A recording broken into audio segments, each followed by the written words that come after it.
Hola, buenas a todos, ¿qué tal? ¿Cómo estamos? Bienvenidos a mi canal de YouTube. Volvemos con un nuevo consultorio y hoy vamos a responder dos preguntas. La primera, ¿cómo hacer los rodajes en Z2 cuando hacemos trail? Está claro que si es bicicleta, es rodillo, es elíptica o es asfalto, es muy fácil. Pero ¿qué pasa cuando vamos a la montaña y tenemos un entrenamiento con desnivel? Y la segunda viene un poco sobre alimentación y entrenamiento, sobre qué es mejor, entrenar antes o después de cenar.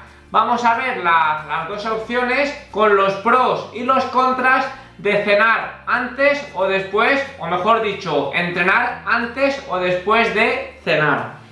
La primera pregunta viene de Chris Tiger 955 y nos dice: hola Juanma, quiero prepararme para un maratón de trail running y viendo los distintos planes de entrenamiento veo que los rodajes largos por montaña son subiendo en Z2 y bajando en Z0, Z1. Y mi pregunta es: ¿cómo se puede hacer un rodaje de 150 minutos con 800 metros positivos sin pasar de Z2 en las subidas? Si la Z2 se llega en llano sin apenas darte cuenta. No sé cómo hacerlo. Gracias Juanma por tus vídeos, nos ayudan un montón. Bueno, Chris, a ver, en un principio lo que tienes que hacer es entrenar tu Z2 bien entrenado, es decir, tú me dices en el vídeo que prácticamente en cuanto te pones en llano, te pasas de Z2 sin darte cuenta. Pues en llano deberías de ir a Z2, un entrenamiento de 90 minutos, 100 minutos, 2 horas, sin ningún tipo de problema y sin pasarte al Z3, es decir, al final, para hacer un rodaje en Z2, que sería el rodaje aeróbico extensivo, es un entrenamiento normal. ¿Qué pasa? Que este tipo de rodajes de aeróbico extensivo, si no lo tenemos entrenado o si nunca nos hemos fijado en las pulsaciones, siempre de normal se suele rodar en Z2 más Z3 que Z2. Y me pasa a mí y le pasa a todo el mundo. Y te pongo un ejemplo. Yo ahora en bici estoy empezando a entrenar con los vatios. ¿Y qué pasa? Que si no me concentro para intentar hacer los rodajes en aeróbico en Z2, por poco que me despiste, me pongo más en Z3 bajo que en Z2.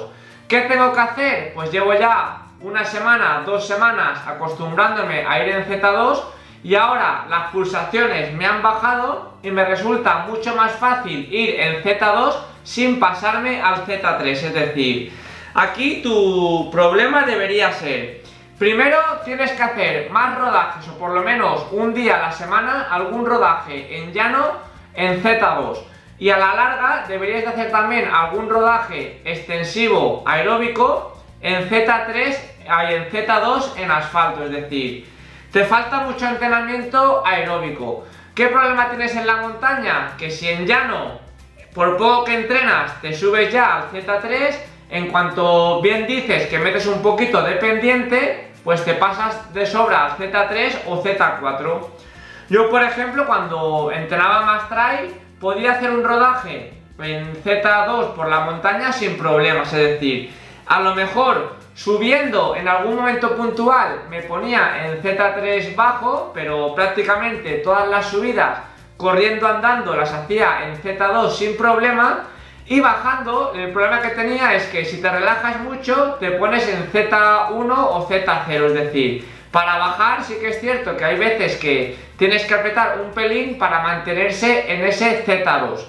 Pero si todo esto lo entrenas, al final puedes hacer un rodaje en Z2 sin ningún problema, es decir, puede que haya entrenamientos o en alguna subida que te pases un poquito a Z3, puede que haya alguna bajada que si te relajas mucho bajes al Z1, pero la media del entrenamiento se te va a quedar en Z2.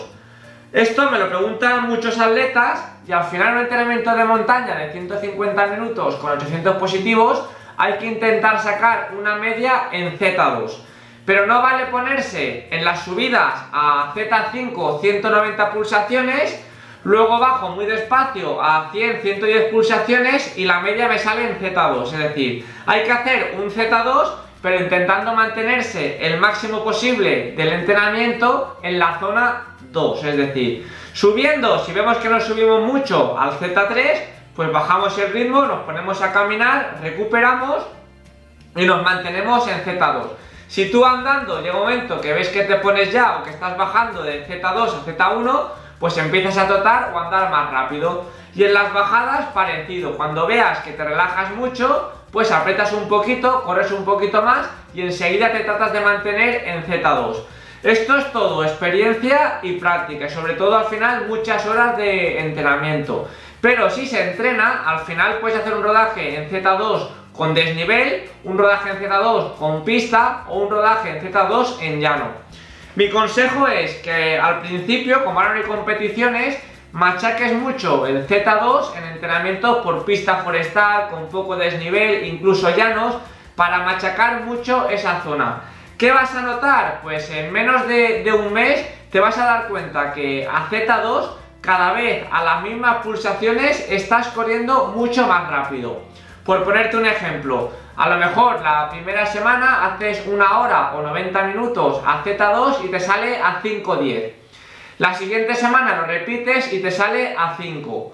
La siguiente semana lo repites y te sale a 4:50. Luego 4:45. Y poco a poco, a las mismas pulsaciones, el ritmo cada vez es más rápido y te va subiendo.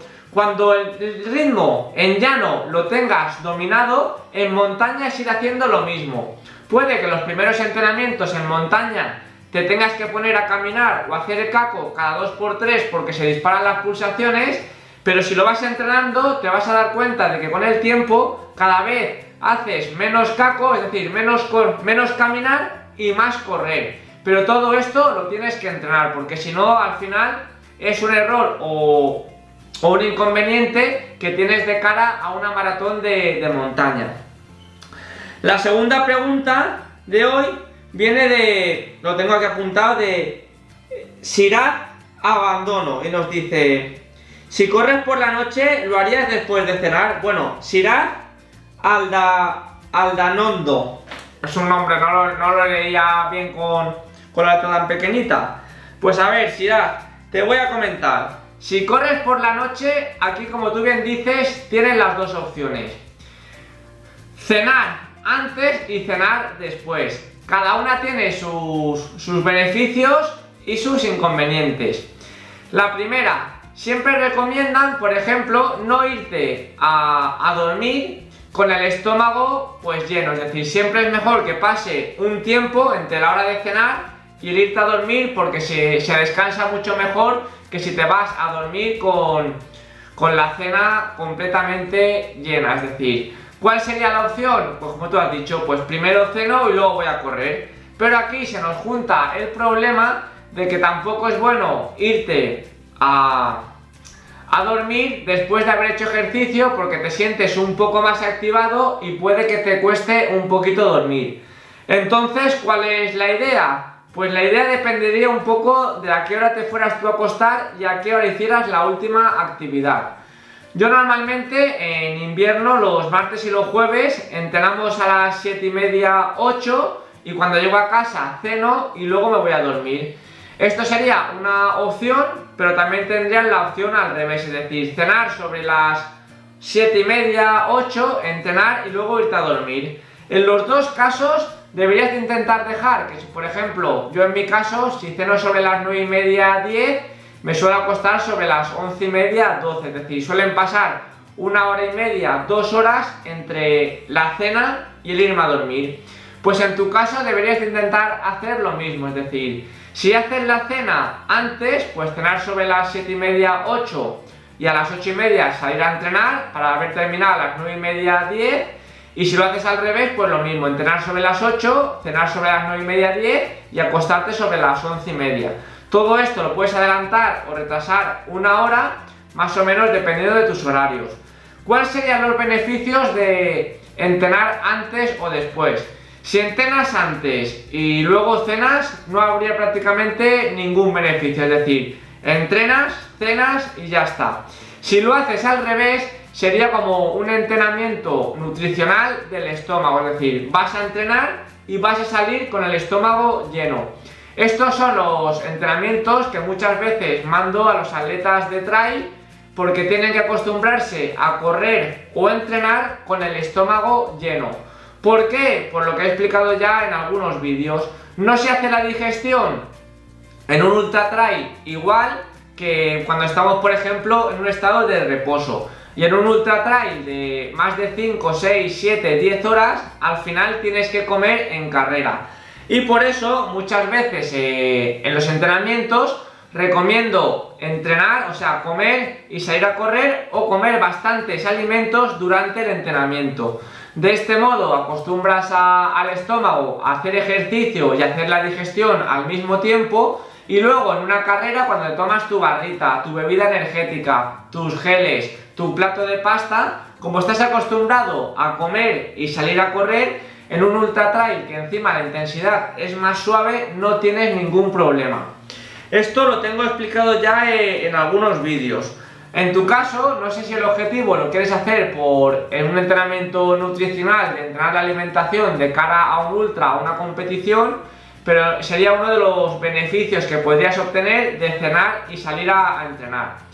De todas maneras, es lo que te he dicho, yo siempre priorizaría que entre la última cena o el último entrenamiento, intentar que pasen como mínimo 2 horas antes de irte a dormir. Si no, pues la opción que veas tú que te va mejor, es decir, si lo haces en un principio, pues simplemente por comodidad, por horarios, pues yo utilizaría la de entrenar, cenar y dormir.